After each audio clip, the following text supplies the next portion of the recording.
10 years ago, I couldn't have imagined this new aspect to my work. I've made a commitment to do something new every time. But I never could have imagined the solar. I was terribly excited because it was revolutionary. It was revolutionary glass.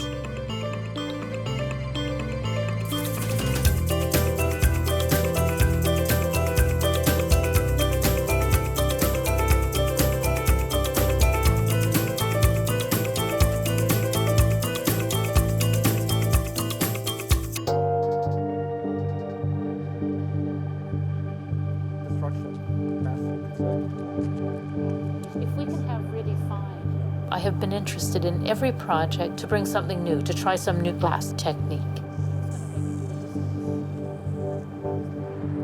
I'm right at the beginning of my design work. I have a lot of theoretical concepts. The work's going to be very technical on one side, which is collecting solar energy. The other side actually very organic and related to leaves, trees, poetry. And in between these very technical and very organic parts are LED lighting, which the students will program. I think we have to do best on a printout to look at it. I fell in love with light and color at a very young age and decided that I wanted to create environments. I studied in the architectural glass program. Then I apprenticed with a master from the Royal College of Art. And then I lived in Jerusalem and studied Islamic techniques in glass.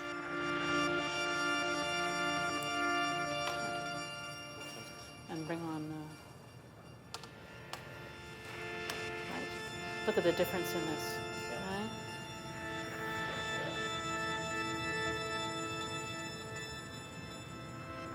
The decision to engage in photovoltaic, it came at the studio. The engineer who had pioneered one of the ways to bring solar cells between two layers of glass came to the studio and asked if any of the artists would be interested to use this technology. I loved the idea of taking the language of renewable energy and bringing it together with my glass work.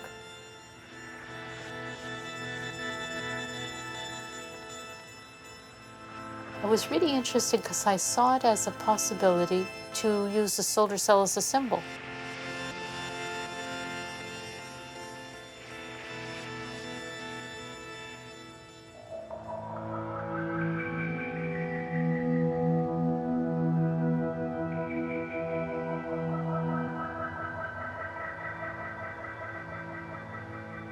The point of the tower faces north. And if you line yourself up in position, there's a little place out in the courtyard you can stand and you will see the North Star. It's contemporary wayfinding. Lux nova means new light. When the sun is shining, its energy is being collected and then stored to illuminate the tower at night. The first layer is actually the solar layer, and it's collecting the energy. Another layer behind that are these 12 crosses in dichroic glass. Dichroic glass was originally made for NASA for their windshields. Even though it's transparent, it reflects all rays.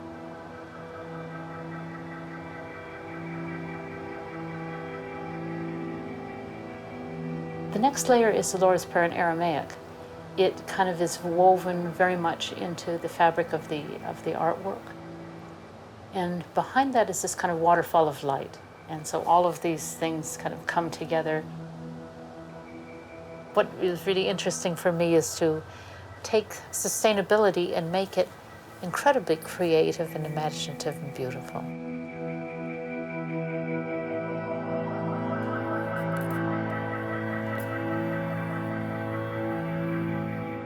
You can give people all kinds of statistics and facts, but it doesn't really change their heart.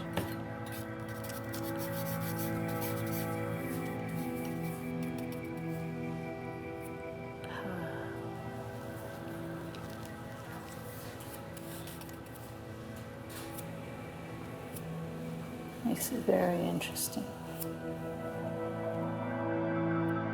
If you put together collecting energy with an idea, and you put it together with light and color, you engage people's imagination, and they start to care about it. Then they start to kind of think about the more human part of this story, and that's that we need to live on the earth, and we do need to take care of it, and we need to take care of our energy needs.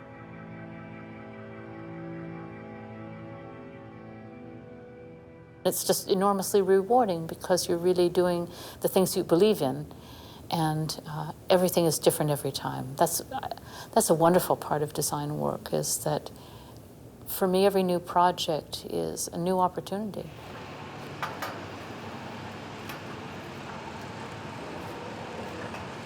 Nothing ever gets repeated or ever feels stale. Everything is new.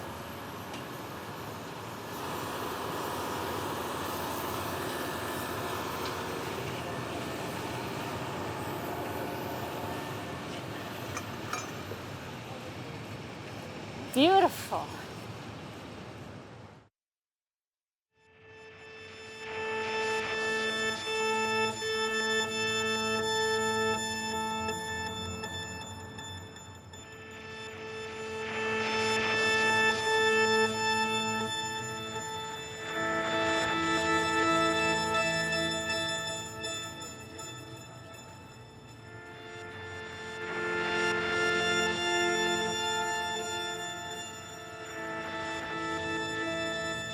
Europe offers for a glass artist 1,000 years of history that we don't have in North America.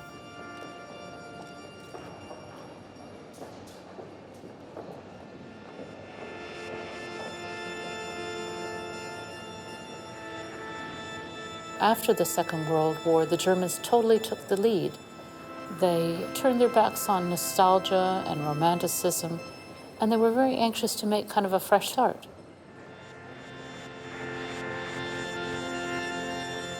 And so they did incredibly modern and progressive work.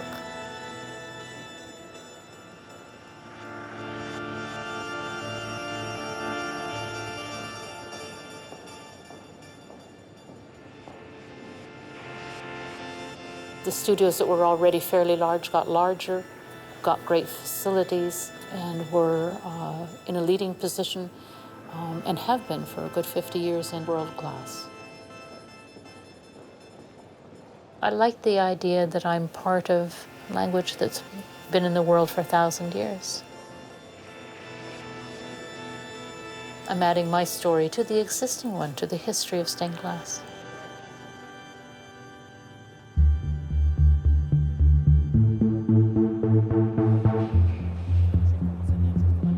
Germany has always done it differently.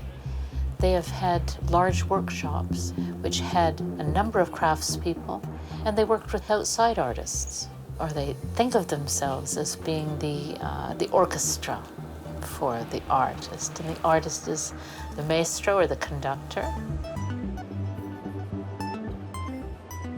Stained glass has always been made by a team of people.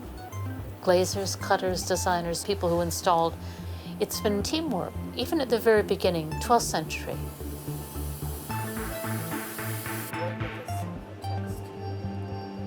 As we were creating the samples, we're really looking for the spirit of the work.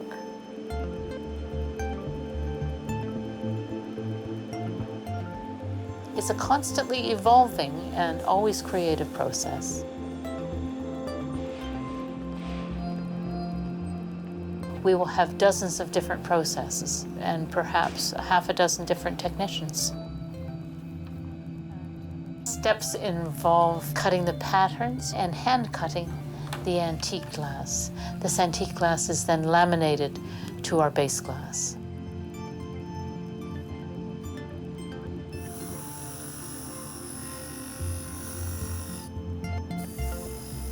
And the paint is basically very, very finely ground metal oxide, along with an oil or a water base. Those metal oxides become a kind of permanent layer on the base glass.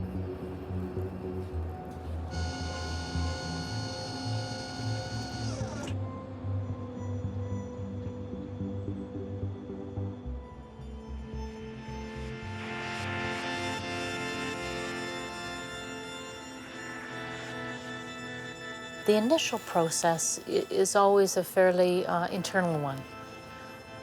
As I am looking at the building itself, the kind of light that's coming through the windows, the shape of the windows, I really let it speak to me. I'm listening to the light and listening to the space, letting it inform me what it needs.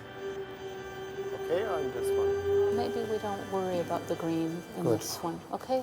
Yeah, I think in the moment it looks very natural. Yeah. And if it's too green,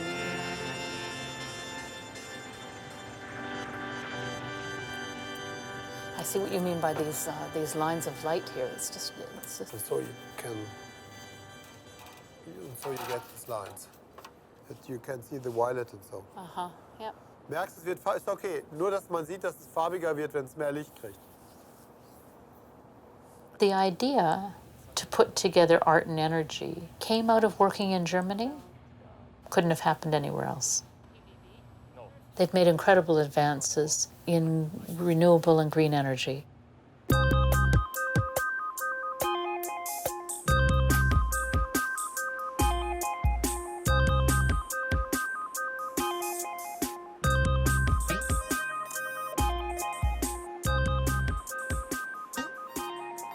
In Germany, you can't turn around without seeing solar on somebody's roof or seeing wind farms.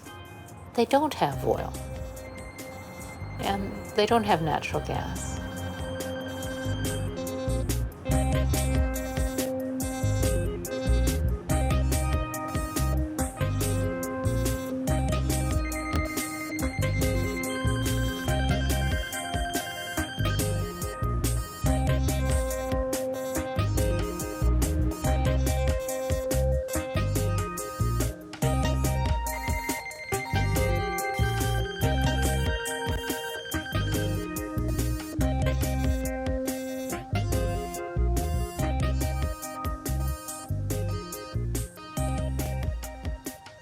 If it's used a great deal, all things become more affordable. I mean, here in Canada, we're subsidizing oil. We could choose to subsidize renewable energy. I think it's a better long-term investment.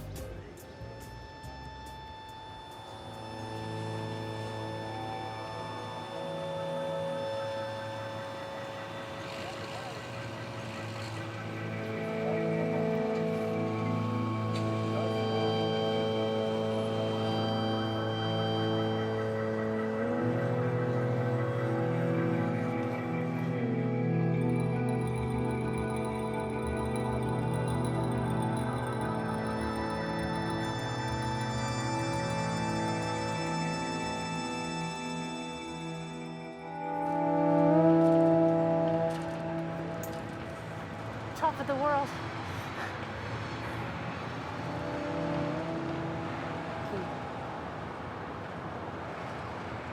Here, the energy from every little line here is being caught and brought over to the electrical conduit.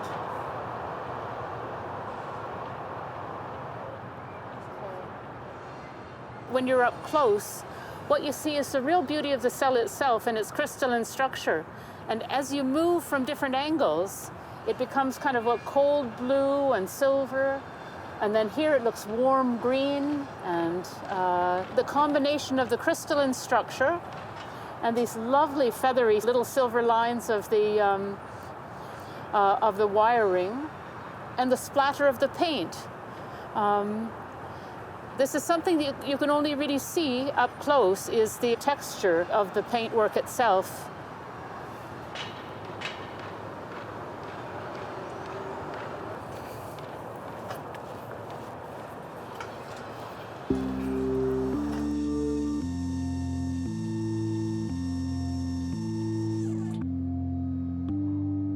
I couldn't have made these solar panels here in Canada. We have not engaged yet with renewable energy in a very strong way.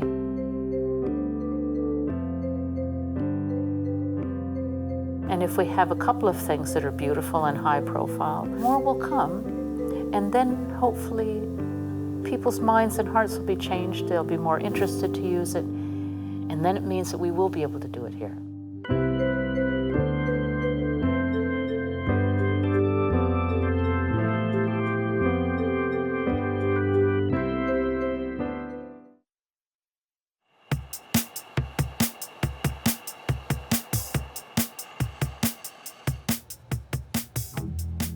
It is a screen which will illuminate the entryway for the Life Sciences building. And the theme uses ginkgo leaves as the kind of predominant image. They survived Hiroshima, and they're studying them for climate change because they survived the last ice age. So because they're used for climate change, we thought we would put it together with this idea of solar energy.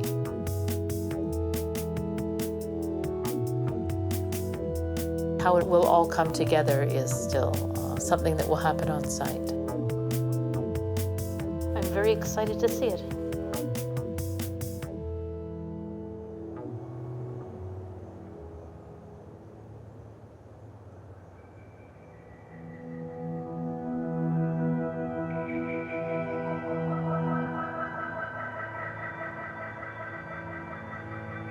There's a sandwich, essentially, of 3 different panels.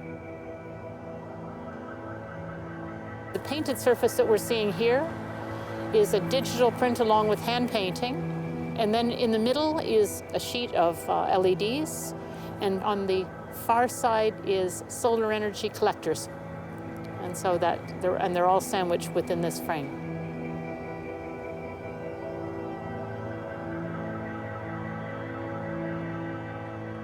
It was a real challenge because it had to withstand the incredible cold and heat and winds. So being an exterior piece, it really added a lot of challenges for us. You know, it's interesting. Some of the people I've spoken to point out their language to me. They say, oh, it's Hindi. I know that language.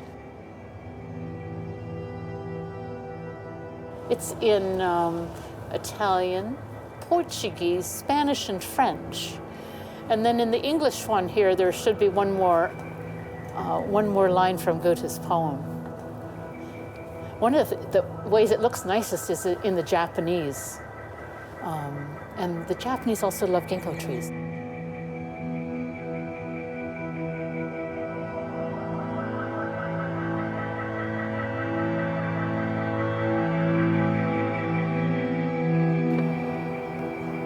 Wow.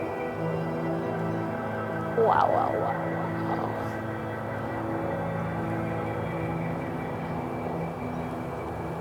Stained glass is normally really dark holes in the opening of a building, and here they are, they're colored and silvery and celestial and visible to the exterior. They're made for the exterior, which means that they're made for the public and for the people who pass by as much as they are made for the believers.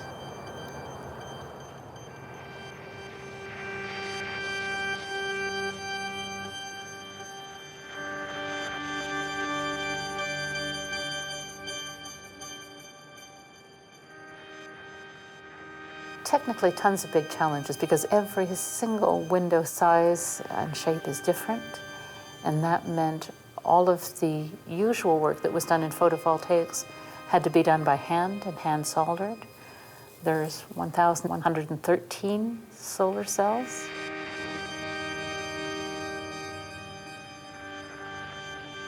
The cathedral project really has a tremendous amount of energy that it's collecting. It really makes sense that the energy goes to the grid, that they actually sell the energy. And in a sense, that gives them free energy. In my mind, I create what the space is going to be like to be in. And then I think really about the spirituality of the people. And from there, I start to imagine what the themes will be.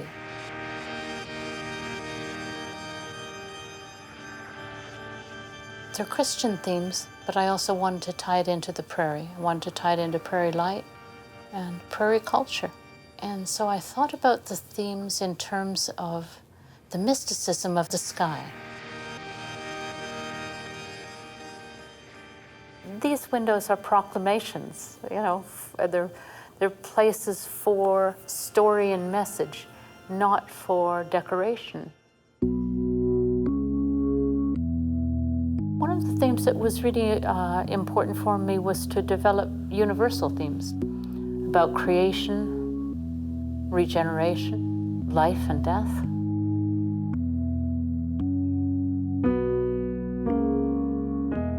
I think it's important for the future that we bring as much universality to our sacred spaces as possible.